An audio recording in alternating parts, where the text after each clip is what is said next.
Hello, hello, hello, everyone. Thank you for tuning in. I am Lee. This is JLeesCorner. This is my review for Real Housewives of Atlanta. This is season 12, episode 13. These heifers gon' get on my nerves, okay? But first things first, okay? If you have not done so already, please come on to subscribe to my channel and welcome my whole JayBird. Dun, dun, dun, dun, dun, and all that goodness and stuff. Center yourself. Center yourself. Okay. You can also like, comment, and share this video. Do not forget you can also follow me on IG and or Twitter, okay, at J_Lees_Corner. I have been more active on Twitter, tweeting along with some of the shows, or at least tweeting after the show.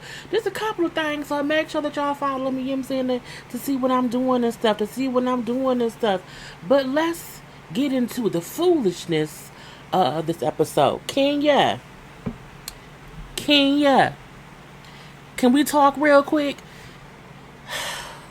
Kenya aggravated my spirit, my soul, my thin eyebrows, my double chin, my curly hair, all four of my eyes, my belly that's big, I'm a plus ass girl, my boobs, my feet, my fingernails. She irked everything. She aggravated everything about me, okay? Whatever it may be, she irked it and she pulled it and she made me want to get rid of it.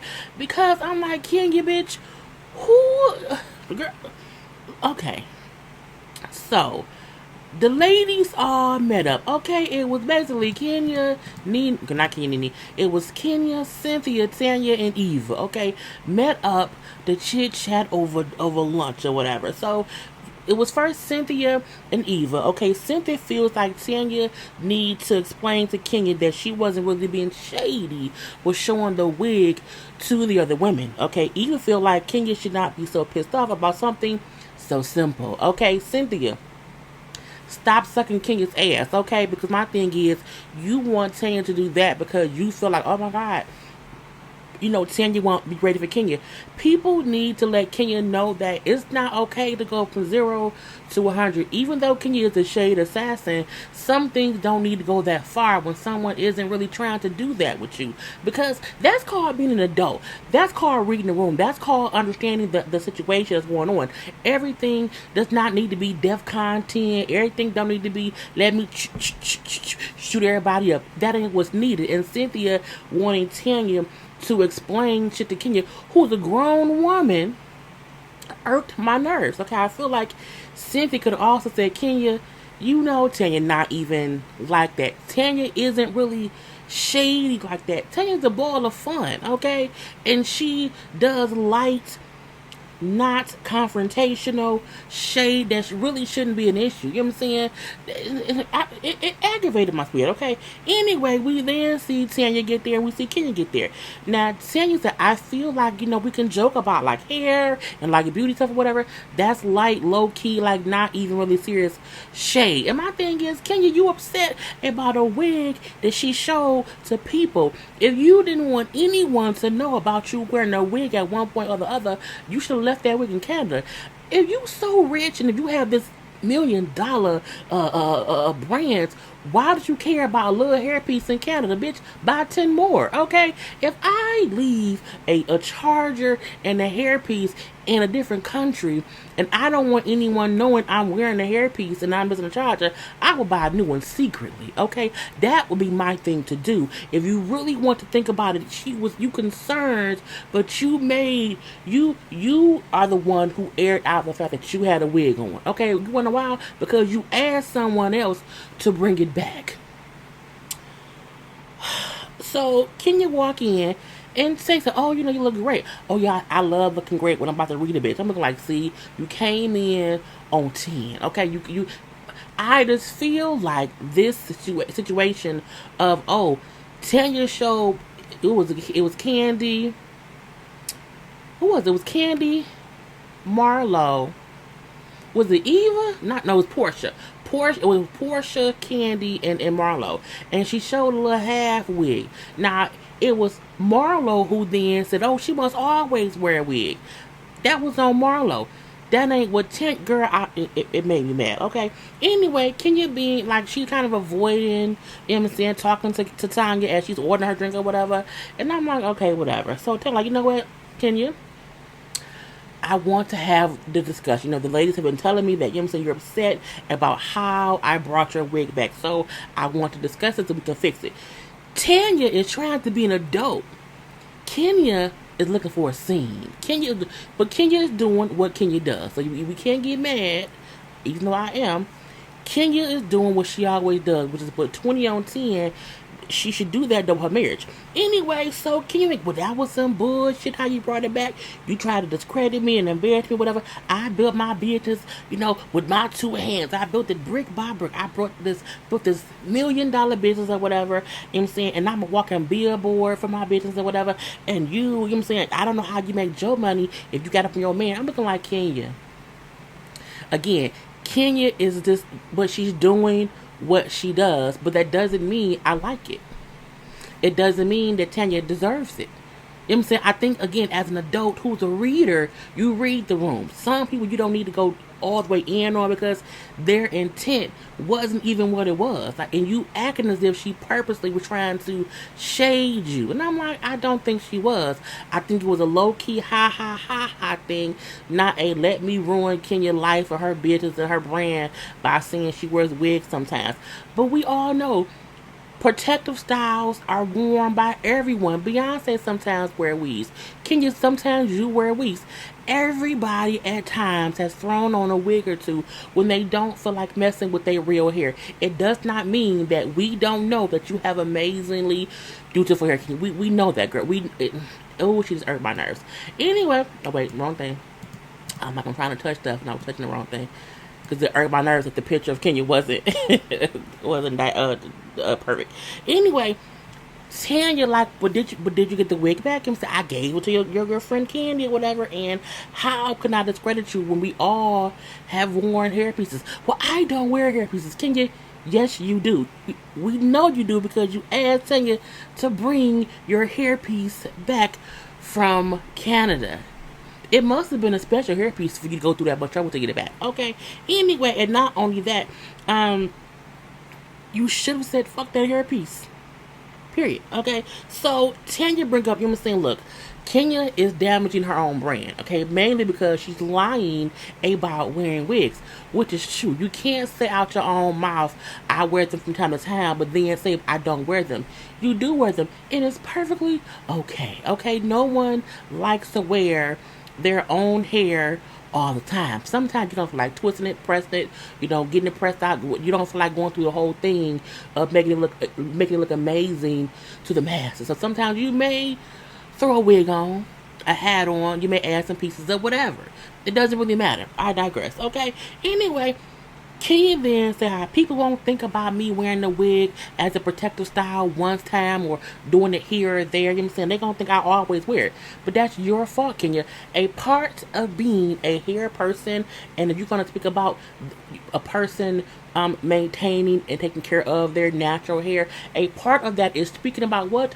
Protective styling. A part of that means you do not fool people into thinking that you don't have to ever wear any kind of protective style. And you also don't make it seem as if because you wear a wig here or there that discredits you. That's stupid, Kenya. That's dumb. Okay, if you was smart, if you was really smart, you would also promote protective styling and then have your own set of products for what? Protective styling, because you are a hair care maven, right, Kenya? But no, you wanted to be a bitch to Tanya. You wanted to be a bitch to a person who you knew could not handle what you would dish out. And is that Tanya's fault? A little bit. But at the same time, Kenya, read the room, sis. Sometimes it's not the bright thing to go after the person who does not or will not give you back what you give them, because that was not their intent. And for me, I like Tanya. I think she's fun. I don't think Tanya had any ill will to damage Kenya's brand. Okay, I think Marlo would. I think Marlo would. I think Nene would. Okay, had Nene or Marlo did that, they would have absolutely been doing it to embarrass Kenya. I just don't feel like that was Tanya's motive. I think Tanya just doesn't understand shade like the other ladies do. That's just how I feel. Anyway, but again, Kenya, is your fault, because if you wear protective styles once in a while, you should speak that into existence. I just took my twist out my hair, and you see my hair is, and it's not. You know what I'm saying? I'm not gonna. Oh, y'all can. I say with my hair, you have to take care of it. But you can't. You also can't wear it out like this every day. Okay, sometimes you need to twist it on up. Okay, let it chill out. Up in a bun. Why? It's a protective style to not put heat on my hair. It's not be put on my hair. It's not. It's protective. But Kenya wants to make it seem as if I never wear a weave. Yes, you do. I never wear a wig. Yes, you do. And there's nothing wrong with that. So you protest too much. Anyway, at that point in time, can you try to say how Tanya, is messing with her money, by trying to discredit her? Tanya brought up the perfect thing. You want to talk about somebody doing something to purposely, demean your brand. You came to Marlo's business event with a marching band and you passed out your own products. You broke up her business. You did the worst thing to someone else, and you're complaining that I brought a wig back, bitch. I can't believe it. We're not talking about Marlo. We're talking about you, and you're a cunt. I said, oh, she called her. See you next Tuesday, girl. And of course, oh, you're despicable. You're disgusting. And even Cynthia and Eva was like, Kenya, that was too much. That's nasty, Kenya. Sometimes you are the bitch who we love to hate. Or we hate to hate. Either way it go, you put yourself in situations to make people look at you like you ain't shit. And you make them look at you like, okay, the reason Kenya has a failed marriage or a husband who act like he don't want her is because it's karma. It's karma, because you are coming for Tanya and you're going so hard at Tanya about the littlest little thing, the littlest itty bittiest thing, but you won't do that to your husband. Okay, who makes you look like a bitch. I cannot. So, we get into the whole thing. The first scene was a lie. So, the first scene was like, it was like 15 minutes. They then get into Kenya saying how, Tanya was bothered by the conversation in Toronto, and that Tanya knew that Kenya was talking about her husband. I'm looking at her fiance. I'm like, Tanya wasn't bothered. No one was bothered by the conversation, but Kenya is just putting 20 on 10, and it irked all my nerves, all my edits and everything, okay? So Tanya, like, look, you don't know enough about me for me to feel like you know anything about me or my relationship. So I had no ill will, or I didn't think anything about the conversation in Toronto about someone, man, maybe cheating or whatever, okay? And then Kenya then says, well, that lady came, the cookie lady came to the event or whatever, and no, she then said the cookie lady told us about what your man was doing, how he approached her, whatever, and was trying to get with her. He was trying to cheat. Kenya then say not only that, Cynthia invited the cookie lady to her event.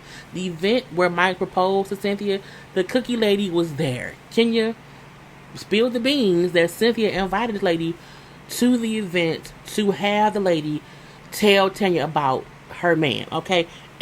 Hold up now, child.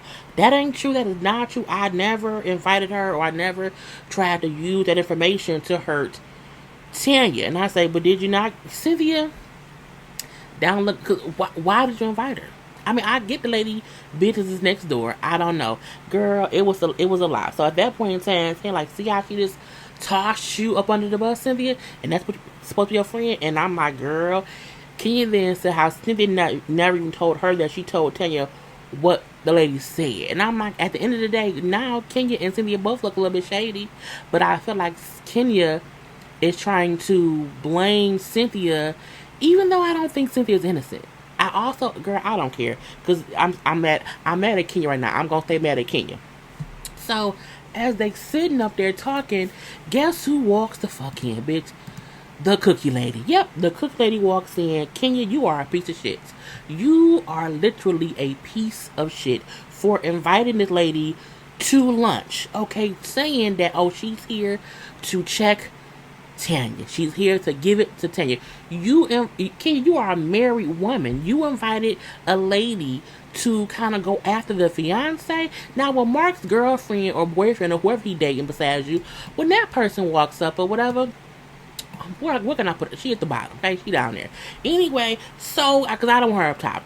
Because this ain't too much. But, I'll do this, okay? We'll give her some space. So, but Kenya, you're a piece of shit. Because Cynthia, E was like, what the, I cannot believe that Kenya invited this lady here. Kenya deserves all the negativity that she's gonna get from this season, from this situation.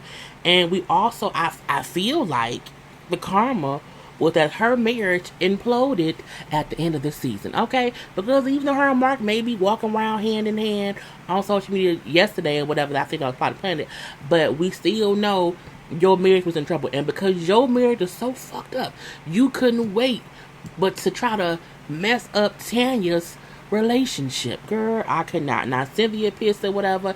Eva shocked, okay? And the cookie lady come in and she tried to tell her story. She say how she was at the little bar or whatever.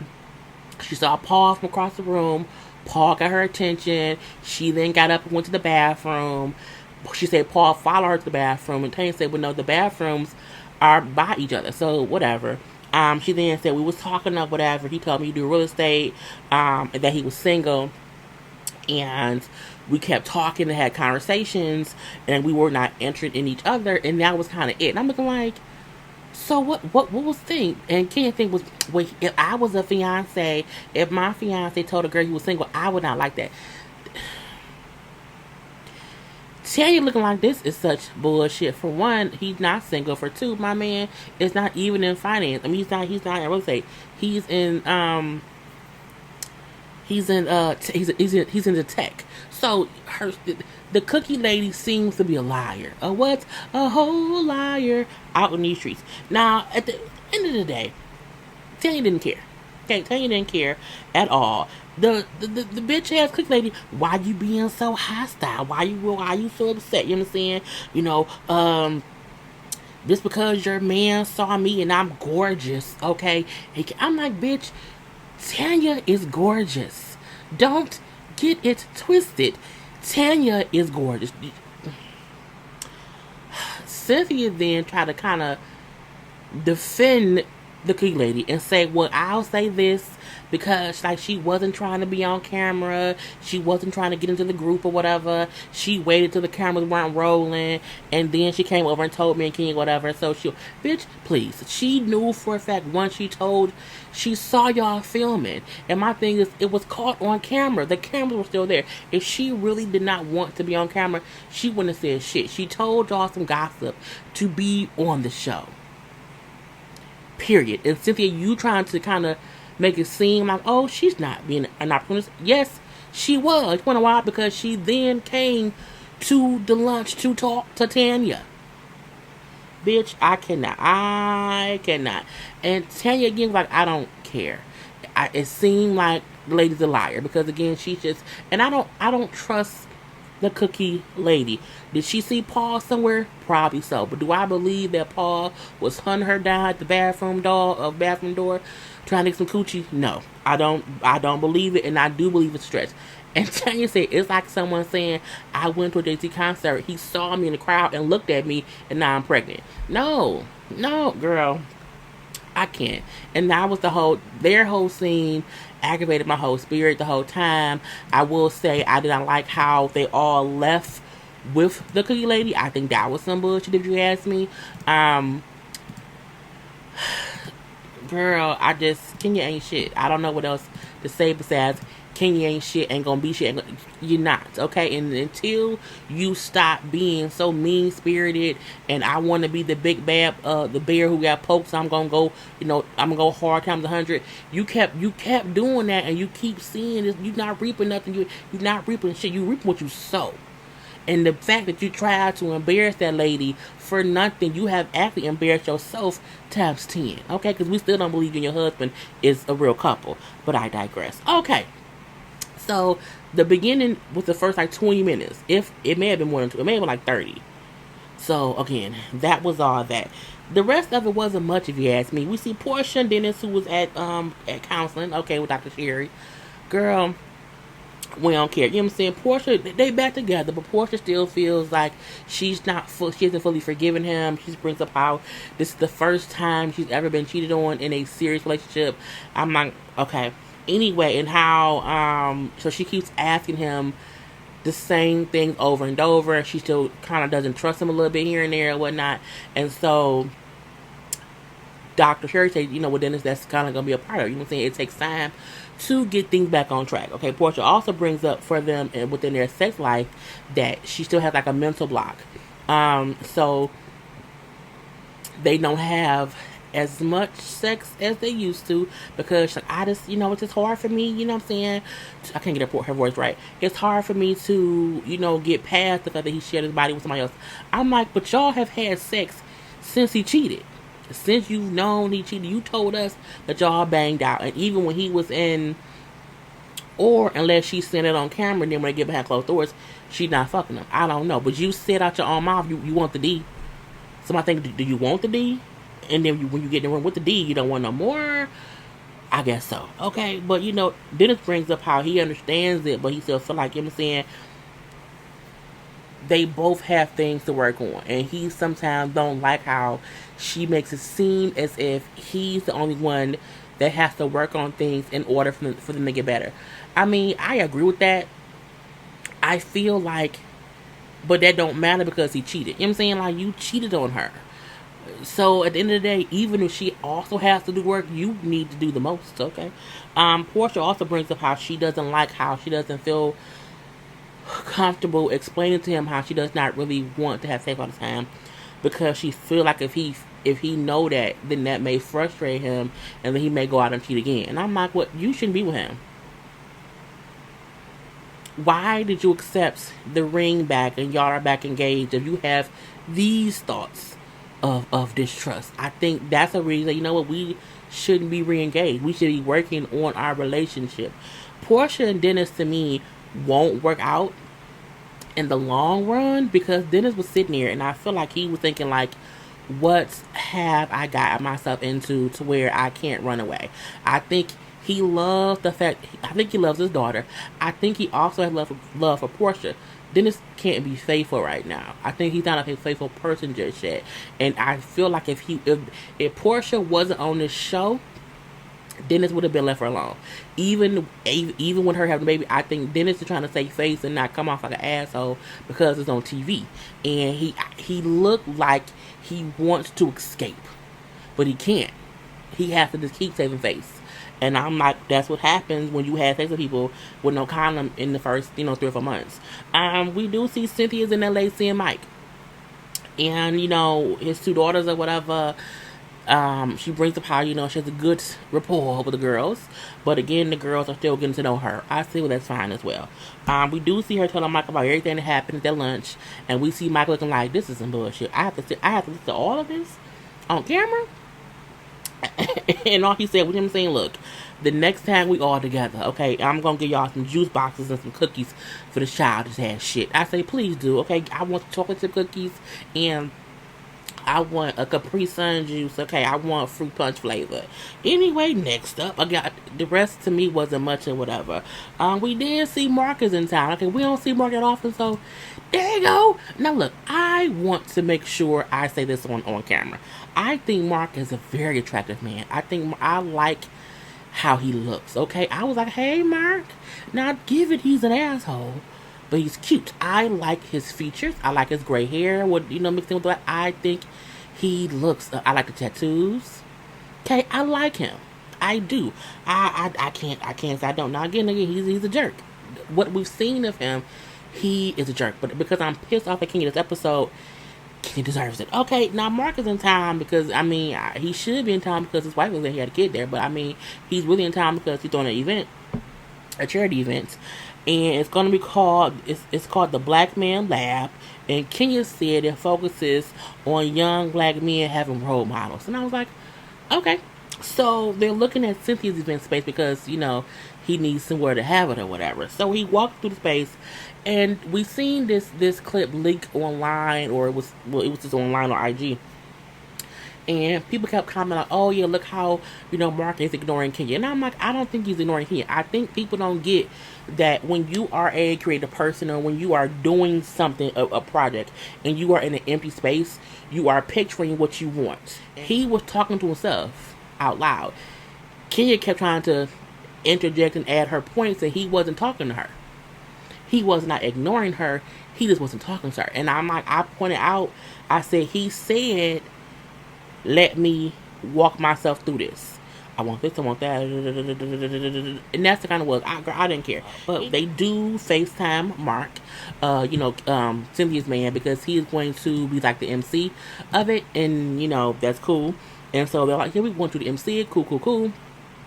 Mark then brings up how when we're back in town, when y'all are back here and I'm here, we want to all get together, like all the guys should get together. And Keenan said, well, we want, no, it should be a couples thing. And Mark said, no. And we do see Candy and Todd talk. I was bored. It wasn't much to me. I'm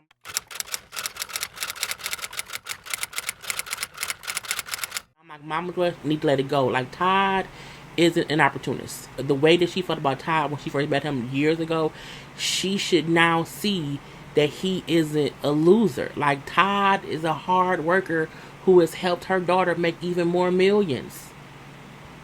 Girl, bye. Anyway, we then see lastly Mike and Cynthia has like a little party. Okay, and Mike has all female friends. Okay, this is the part. Okay, that you see mostly females and 2 dudes. I'm my girl, bye.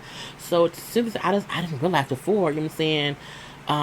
He had so many female friends and not as many male friends or whatever.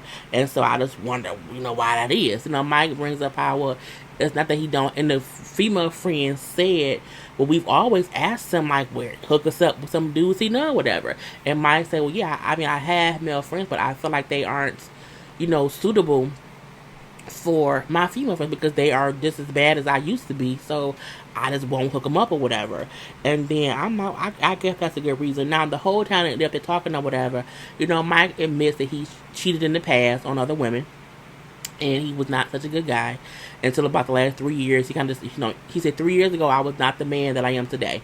And me and Cynthia met at the right time, for us to be together and for me to be who she fell in love with. And I said, I guess so. And the friends say how, he is different, how he would never profess his love for anybody who was with him in the past because he was always dealing with somebody else. And so they do see a change in him since he's been with Cynthia. Well, before he got with her, and then, since he's been with her, whatever, okay? And so she said, well, yeah, because me and Mike, we get on our knees and we pray together, whatever. And the friends then jokingly said, well, yeah, to get on your knees is how you got engaged. And they all laugh. Now, first of all, his daughter was there. Okay, his 17-year-old daughter. I love her hair. Okay, I want braids like that, but I don't want my edges slicked back. But she's sitting there as I'm like, what kind of inappropriate ass person jokes and say your dad? Girl, I was so mad. But you can see she is not too happy with the conversation that they're having while she's sitting there, because again, Mike is saying how he used to cheat in the past, how he's never really been in love until he was with Cynthia, based on the things he did to his 2 ex-wives, who are his daughter's moms. And, he was just a bad guy. He also brought up how he has apologized to women he dated in the past for things he's done, including the girls' moms. He has explained things he's done. That would be in a book he's writing to his girls, because the girls are older now, and all of that. So they're having this truly adult conversation, and it's now she's 17 years old, but at the end of the day, that's still his daughter. And I feel like that's a conversation you're not really ready for until you're in your 30s. Okay, you are not ready to have conversations about your parents' issues until you are fully grown. And I feel like for most people, we ain't fully grown until we are in our 30s somewhere. Okay, period. And I'm like, she was sitting there and you can see that she was uncomfortable or whatever. She eventually got up. She put her head down. I think she was crying, and so she then got up and she walked away. So Mike then kind of ended the party, whatever, and he and Cynthia went upstairs to talk to her, okay? And I'm like, she probably didn't want to hear this shit about her daddy, okay? Because it's just overwhelming, and you're doing it on camera. And who knows what else was being said that the show didn't show us, okay? Because she didn't get mad over it was the other stuff. So him and Cynthia go up there to talk to her, whatever. He says before he gets in here, I realized that I should not have been having that conversation in front of her. I should have did that. So when they go in there, whatever, he's saying, I'm sorry, I shouldn't have done that. You know what I'm saying? I apologize. That was completely my fault. What can I do to help you? Like, what can I do? And then she was like, it's basically nothing you can do. And Cynthia was in there as well. And there wasn't any cameras, but we can just hear the audio of it. And then we hear her crying. And then, you hear Cynthia say, we love you. And we're going to give you the space you need, you know what I'm saying, to just feel how you feel. And they walked out or whatever. And I'm like, she seemed overwhelmed. But I still feel like his friends ain't shit either for talking about it. Anyway, and that's how the episode went off. Crazy. Anyway, that was it. So in hindsight, Kenya, fuck you. Okay? All day, always, everywhere. Because it's just, I do not like the fact that she brought that lady to that lunch to purposely try to hurt Tanya. Okay? And if anybody brought all the men she used to date that did her wrong, if there are many things people can say to hurt Kenya, and Kenya will say if they do that, then they're horrible. But you purposely did something to hurt someone who you know for a fact wasn't really trying to hurt you. And that's the worst kind of person. The worst kind of woman is a woman who purposely does things to hurt other women as get back. And you too old for that shit. Okay? You too old for that shit, Kenya. And you should know that. And I'm done. Peace.